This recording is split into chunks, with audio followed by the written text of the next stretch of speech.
Welcome back to the Super Movie Bros podcast. I'm Michael, And I'm Mr. Emmett.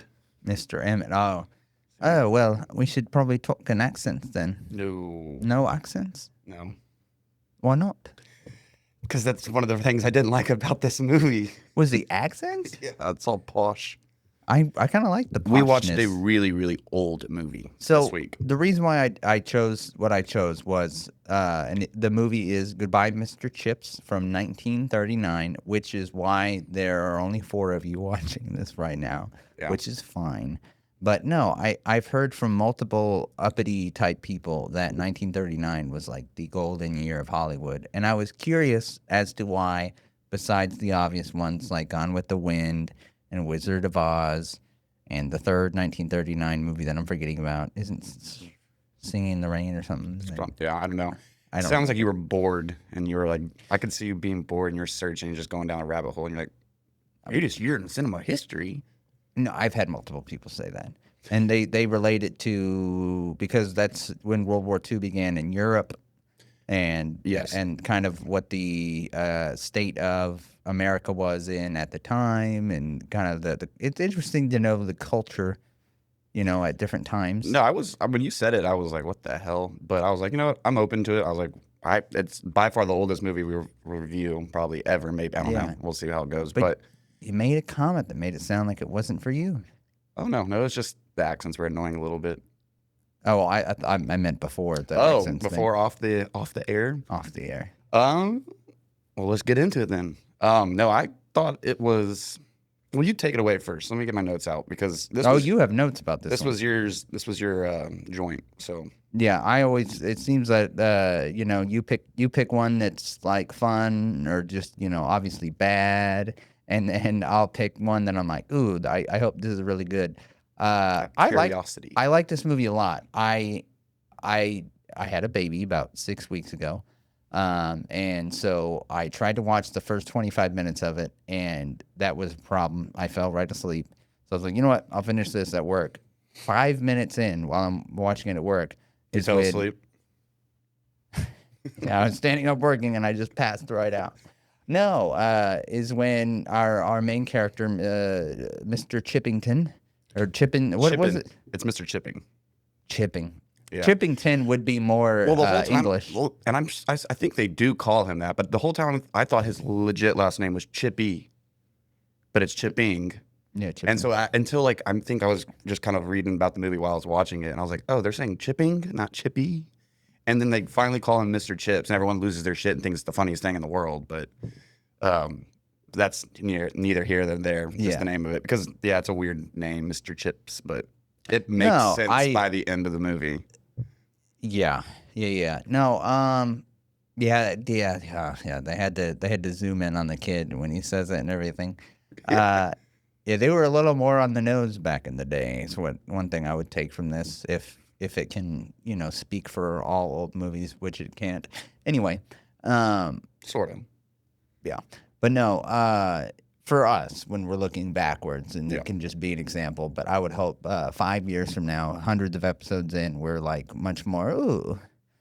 Well, this old movie compared to this one, I know that's a nightmare for you. No, I was sitting there and I was thinking this as I was watching it, and I was like, you know what, I'm not going to act like I'm some aficionado about old age Hollywood or these older movies. I'm not an expert when it comes to that stuff, so I don't know what to compare it to other than maybe Wizard of Oz and Gone with the Wind and stuff I watched in college. But I don't operate that way anyway. People are like, we have to know at the time. Like, cool. Wasn't alive at the time. I have no nostalgia for it. I'm going to do what I already do, which is I compare every movie to every movie in the sense of quality and how much I like it. You know what I mean? I don't give anybody a leg up.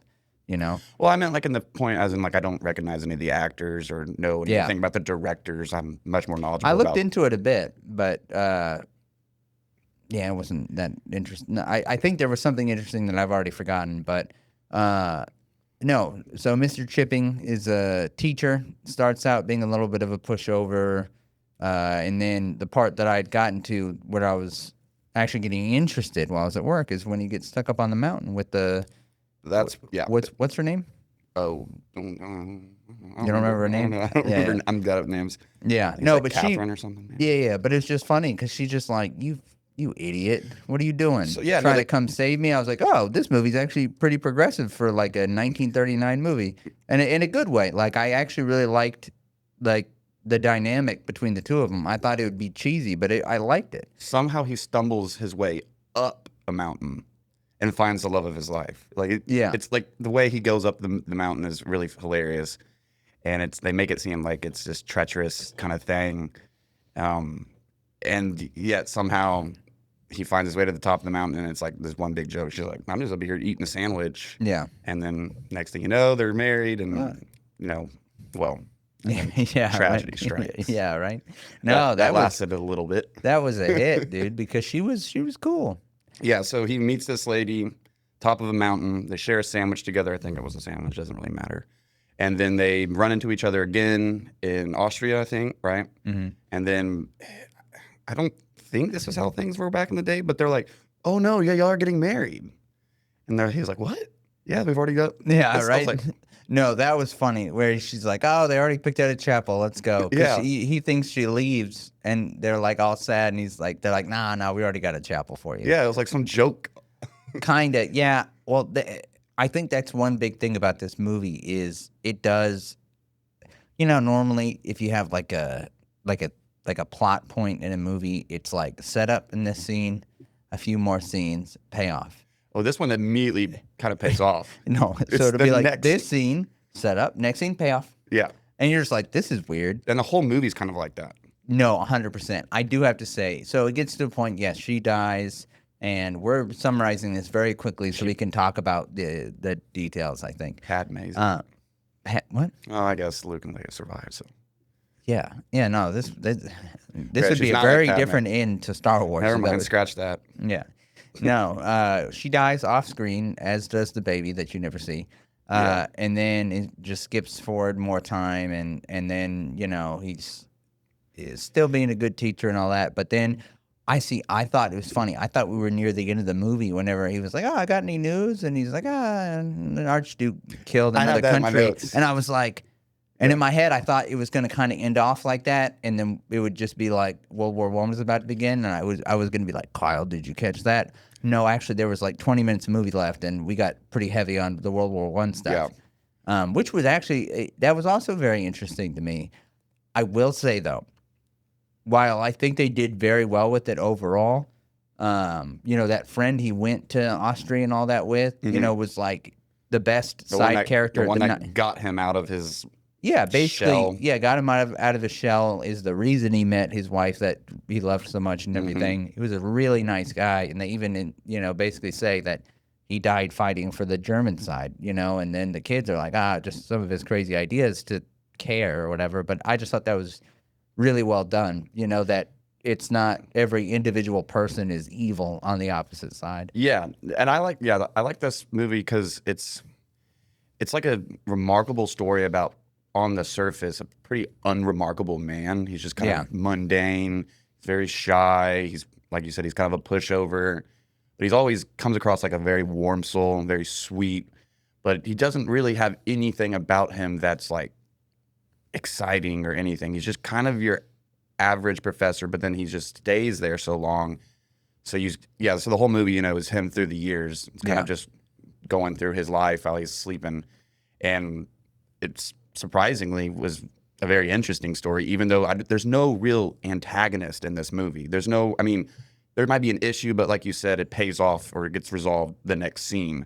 Because there was no one big bad guy other than maybe people holding him down from becoming the headmaster or something. But. Well, at the beginning of the story, he's like this very loose, fun old man, and Hold on to my tail. Yeah, the beginning of the movie, he's that kind old man, or kind fun old man, and then you get to the beginning of when he was actually young, and he was like more of a stick up his ass, like trying to do things by the book, pushover. Yeah. And you kind of see how he got through the years. You see how he got to be how he is. Evolves. Yeah. And who took him out of his shell. His wife, who believed in him and showed him how to be more spontaneous, I feel like. So it's just kind of like a I don't want to say character study because it was more obvious and less in depth and stuff. But it just showed a good dude becoming a better dude. Yeah, and just being this constant fatherly figure at this School to Yeah. multiple generations of the same families. And that was one of the. Now I kind of got. If I had to knock the movie for just a little thing, it would be that I kind of got confused as to all the names and stuff. And then you see multiple generations and stuff. So I keep forgetting like who's son and I don't know how you would do that because I'm going to quote one scene that I thought, right, we were just talking about how setup payoff is one scene after the other. Mhm.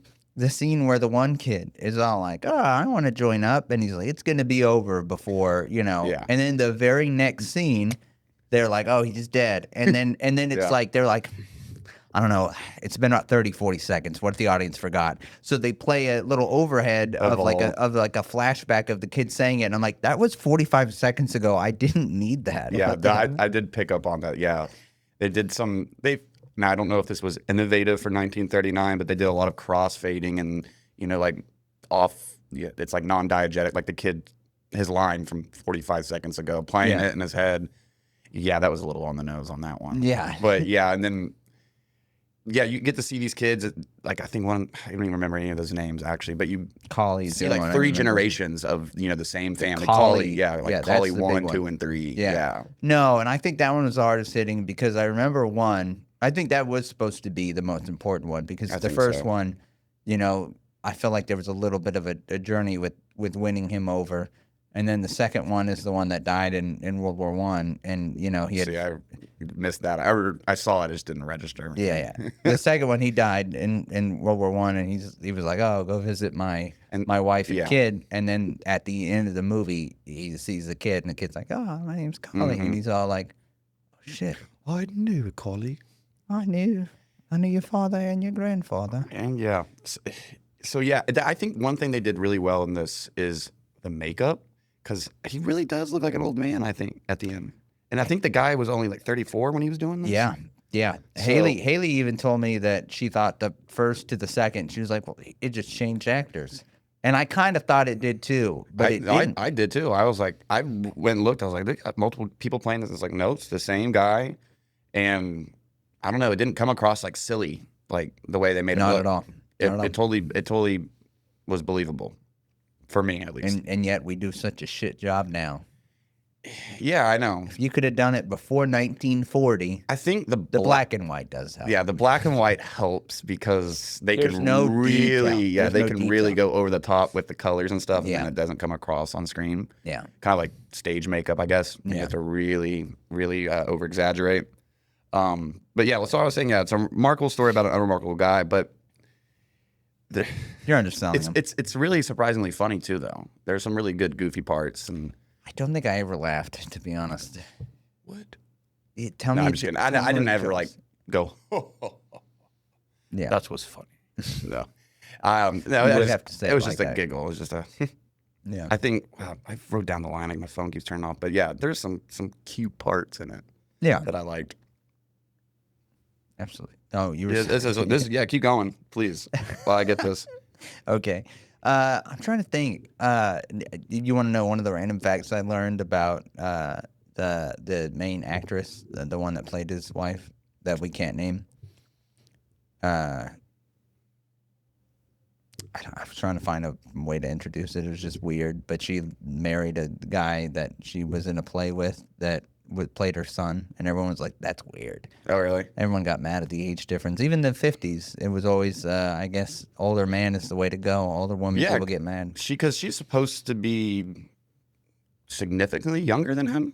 I mean, at least Oh, in this movie, Yeah, I don't yeah, in the know. movie. I think she was like, I thought she was like early 20s, I think she was later 20s. In and the he's movie. like 40s, maybe. I don't know. Yeah, I think so. But yeah, no, it's she, and yeah, she's only in the movie, what you would say, 20 minutes, maybe. Maybe, yeah. Yeah, and then yeah, you get this brutal. It's probably the most depressing thing of the whole movie. That brutal scene where she loses the baby and her life, but then Yeah. right after that, they're doing an April Fool's joke on him. Oh, yeah. Yeah, and so they're about to do this April Fool's joke, and he just kind of comes in and sits there and just takes it. Yeah. and just kind of numb to it all. That scene was pretty tough, Yeah. and I didn't expect this movie to hit me like that. Well, I was hoping it would hit us because that's the only thing that a movie like this is for. Yeah, I mean, yeah, it's most yeah. If it didn't have any meaning or feeling to it, this would be a crappy movie. You're no, you're spot on with that. I just think older movies are they I don't know if it's because they're old and it's just the vibe they give, but they always just come across more sincere. And this movie comes across very sincere. I thought. I don't know why that. I don't know. I guess not that movies today don't come across sincere, but this one just seemed wholesome and sincere. And maybe it's just the character of Mr. Chips, actually. It could be. It could be. I'm trying to think in general. I don't know. I'm wondering if that kind of speaks to it culturally of what was going on at the time. Yeah, so you won't like this, but eventually we'll have to get into like, all right, so 1939, right? You know, right before, like about 2 years before America got involved in World War II. But I'd love to go to like 1945 movies and see right after, Yeah. you know, what kind of vibe was there. No, because there is this like externally watching this movie, knowing what happened in the real world, there is this kind of doom kind of thing because it's just like you know what comes next, and they were like celebrating the end of World War One, and in real life, they were happy about the end, but then they didn't know at the time what was about to take place. They would still know what was going on in Europe because obviously it was years long lead up of what was going on with Hitler and why can't I think of Mr. Italy's name? Mussolini. They were both through the 30s doing their shady shit. Yeah, and I'm sure. Oh, and Japan and China. So I think maybe they made it World War One and did that. Maybe it was knowingly being like, guys, let's not do this again. I think in Goodbye, Mr. Chips, The Return of Mr. Chips, I think Burnfield schools probably got blown up. Yeah, the second one. I think so. I think that would be collateral damage during World War II. Maybe it'll be like 30 years later, and it'll be the same exact scene. He's just as old, and he has the kids in there. He's like, I don't know, ignore the explosions. One goes right into the... He still survives somehow. He's just sitting there at the school. Yeah. And it's random as shit, but... Oh, wait. Oh, go ahead. No, well, I was thinking for some reason the school at least at the beginning reminded me of Hogwarts. Like, it gave me this very and then the whole headmaster's got this big beard. Yeah. I was like, is this just gonna be Harry Potter but with no magic? No. And it kind of you know what I'm talking about. It kind of gives you that feel. It's I think big, what English castle looking school. It was the big like I don't want to say dining room, but like it's like the hall. Ballroom hall or whatever. That was like it was like 60 years later they unearthed the same set. You know what I mean? No, seriously, and they have all the headmasters sitting at the tables in front of the students, and I mean, I guess that's what it was. Harry Potter was based on. I guess that's how the schools were. No, I just meant however the schools were back then. I mean, old English castle. I guess if you're old English castle, I guess it's all automatically Hogwarts to me. But there you go. I guess I'm a dumb. But no, all of that was very Harry Potter like, and I thought that too. I had just forgotten. The other thing I forgot was I thought it was really funny because Haley and I were talking because the kids are like kids are. They were little shits. But I was like, Haley, this is 1870. Why haven't they killed a kid in front of the other kids yet? Just to be like, no, you don't get to do this. Yeah, I forget that because it's made in 1939 that it starts in the 1800s. Yeah. And you forget about that part. But yeah, the kids were little shits. You know what that made me think? Maybe also that the whole, kids getting beat in like the 50s and stuff. Maybe it's just because they were all mad because they, had all of their messed up brain stuff going on from World War II. And maybe in reality, even before that, they weren't really beating kids that much. Because there's only one scene of him hitting the kid when it was like a little thin thing. Yeah, it was like a teasing him. Like, yeah, and kid wasn't even crying. So I'm like, he probably was like, "Ooh, that feels good." I do like the scene that when he's going to check on all the kids and make sure they're all asleep, and then he goes and he opens the door and he's like, "I thought I heard yeah," something." because they were all like playing cards. Yeah, and because that's like good little evolution of his character. Because young Mr. Chips would have scolded them and told them to get to bed, and then and would have failed because they would have run circles around him. Would have thrown something at him. Yeah, he'd probably be like, "Oh, okay, I deserve that." Yeah, right, exactly. Because he is very much a pushover, but Yeah, it was more charming than I thought. I liked it way more than I thought I would. Yeah. It I fell asleep. I did. I fell asleep watching the first 20 minutes. But also it's just I mean, so we both fell asleep in the first 20 minutes. So Yeah. that's fair. I mean the first 5 minutes I was like, "Oh god, I'm not going to like this." I was terrified. I was like, oh no, what did I sign us up for? I know, cuz it was just like this old man, he's like, "Grab my tail and come on." Yeah. And then I was like, "What is Slow this? start for sure. What is this?" Like I said, I was so relieved once I got to the mountain park, 'cause I was like, oh, okay, regular people. Yeah, no, I like Good that part. interaction. It's and I'm glad it got away from the school from a little bit Yeah. because I needed watching that the whole time. I just lost my train of thought. Take it. Ah. Take it. No, I'm not a. I was trying to think of the term, train robber. My brain is shot. I like the okay. So one of my favorite lines in that is that when he doesn't get the headmaster job, they're like, we didn't want to like promote you because you're so good at Yeah. handling kids." It's like you're just because he does the shit job and he's good at doing the shit job. Yeah. You think he wants to stay doing the shit job. That's Never literally- gets the promotion. Yeah, that's how the world is now. Like you see little YouTube shorts talking about what's wrong with like jobs in general, and that's exactly the kind of thing they point out. They're like, if we promote you, then who's gonna do the shit job? You're so good at doing that. Yeah. No, there's actually a lot of timelessness to this because I Oh, also yeah. think he very, very correctly pointed out whenever they're first like, you should retire. All the issues he pointed out, it's like, yeah, no, that's exactly what's wrong with schools in general. Is it's a factory, not a teaching thing. And he ends up having a whole little monologue about or line about all that, about where he thinks the school's gone. Yeah. Yeah. And it's like, oh yeah, it's only gotten worse. Spot on with that one. Yeah. And he ends up retiring, pretty much forced to retire. And then they bring him back. Because, Because World War I. yeah. And he ends up, taking over the school and getting where he really ultimately wanted, or his wife said he would become one day, Yeah. but not in the way that he thought. War saved Mr. Chips. It was a good thing. Exactly. No, he lost all his students. He lost all his friends. Yeah, that was sad because You think he was dodging the draft, Mr. Chips? yeah, in his 80s at that point. No, I was glad that they brought that because I was like, there's no way the friend character Max, that's the one name I remember because I liked him so much. His friend Max. There's no way I was like that they just had time pass and then he's gone. Like that would have sucked. And then they actually brought him up and he died in Germany. Yeah, they do. I mean, yeah, Which you get also payoff is on that. confusing. Which is confusing because of what we just said about Mr. Chips. They weren't that far apart in age that I know of. Yeah, I They don't. sent an old man to war. I guess so. The Germans didn't give a shit. He was. I guess he was a little younger than Mr. Chips, right?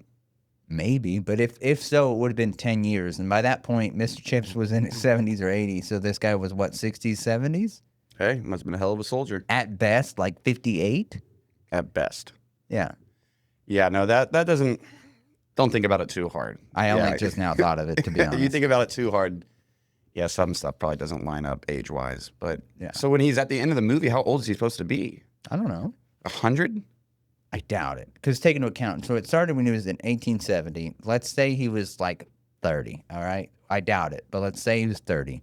So that would put him at 1840 when he's born. The World War I started. 1939. That's 99 years old almost. No, that's when the movie came out, not when it takes place. But it ends in that year, right?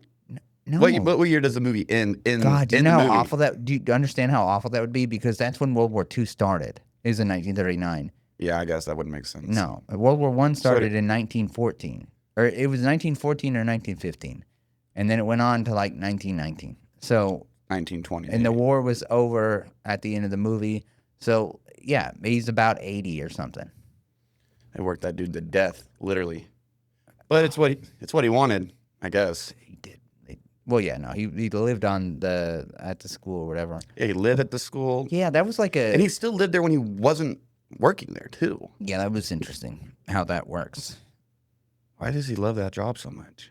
I don't know. But also, I guess back then you could just, I mean, early 1900s, it's easier to, I mean, now they'd be like, Mr. Chips, this is like an $800 a month rent. You can't just live here. Yeah, yeah. We He's- get a student to pay us $1 million a year See, for it's this just like spot. Hogwarts. He's living on the property like Hagrid. He's True. He's Hagrid. he's the Hagrid. The true of, Hagrid story.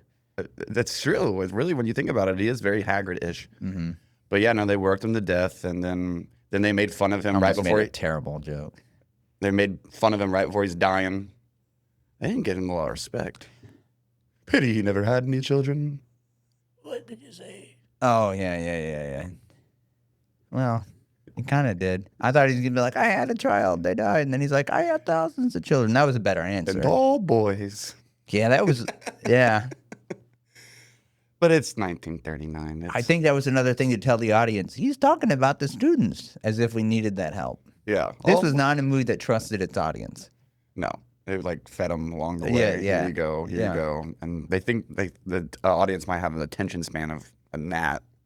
To be honest, though, you did say I couldn't keep up with the names, and I'm like, there's like 3 names that actually recur. No, there was like every semester that starts, they come in, they're like, It's not the same, all the same names, I don't think. And if it is, you're not supposed to remember all of them. I was thinking that I needed to, like that it was the same name. You're like, they're like going through, you can't write it fast enough, and you're trying to keep Yeah. up. Shit, I missed one. Yeah, because I thought that the names would reoccur, and I guess only 3 of them really do. But Yeah. Collie was the biggest one. It's the only one I can remember. I remember Collie, Mr. Chips. I called him Mr. Chippington. And Mr. then Chippy, yeah. What, Chipping. Yeah, see, it took me a second. yeah, Anyway, and then Max. I don't even know Max's last name. because I know it started with like an S or something. Oh yeah, it was one of those. But yeah, so the significance of the title, I thought it was a weird name. I didn't get it, and then of course you get the little boy's face at the end. His wife says Just it to saying him. goodbye, Mr. Chips. I don't feel like that's like. Well, his wife, I don't his wife says understand it. His wife says the it. meaning. His wife says it when she's on the train. I didn't even remember that. Yeah, that's where she gets it. He gets it. She's- Well, I know she's the one that started the Mr. And then at Chips the end thing, you but get- I didn't realize she said goodbye, Mr. Chips, and then the boy says it, and I feel like there's a weird zoom in on the boy when he says yeah, it. he's like, Yeah. goodbye, and then his face comes back. It's like he says goodbye, Mr. Chips, and then at the end they replay that scene and like really just kind of zoom in on his face. Because they're like, hey, if you forgot, this is the title of the movie, and I'm like, Yeah. I didn't forget. This was 5 minutes ago. There's a lot of that. Yeah. You got anything else about this movie? No, I just want to say that I do recommend it. Yeah. And I personally would give it like a 7.5. And because something like Letterboxd, which I don't use, forces a star rating, I would round up rather than down. And I'd give it 4 stars. I give it 3.5.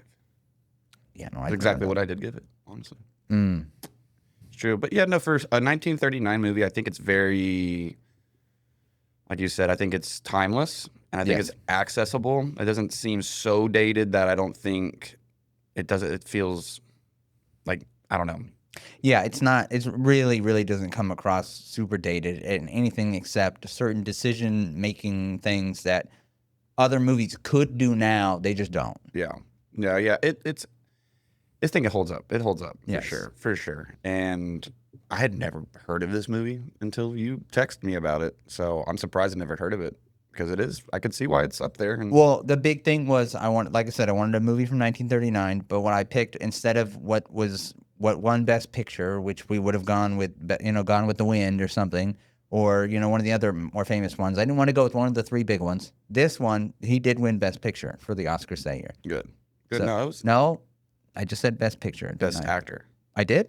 No, he won Best Actor, right? Yeah. You said Best Picture. Yeah, he won Best Actor. Idiot. Yeah, I'm not speaking well today. Well, send it then. If you can't speak. Okay. We'll have you do the intro for the next episode. We'll see if you can speak. Check back next week to see if Kyle can speak. But yeah, recommend this movie. Do you recommend this movie? I do. Awesome. I do. All right. and, that uh, was. And what? Goodbye. Goodbye. I was gonna try to do a goodbye, Mr. Chips thing, but No, do it. Do it. good. Well, no, I can't. No. I'm not doing Say it. Say it. Good. What do you want me to say? Mr. Chips? Yes. Goodbye, Mr. Chips.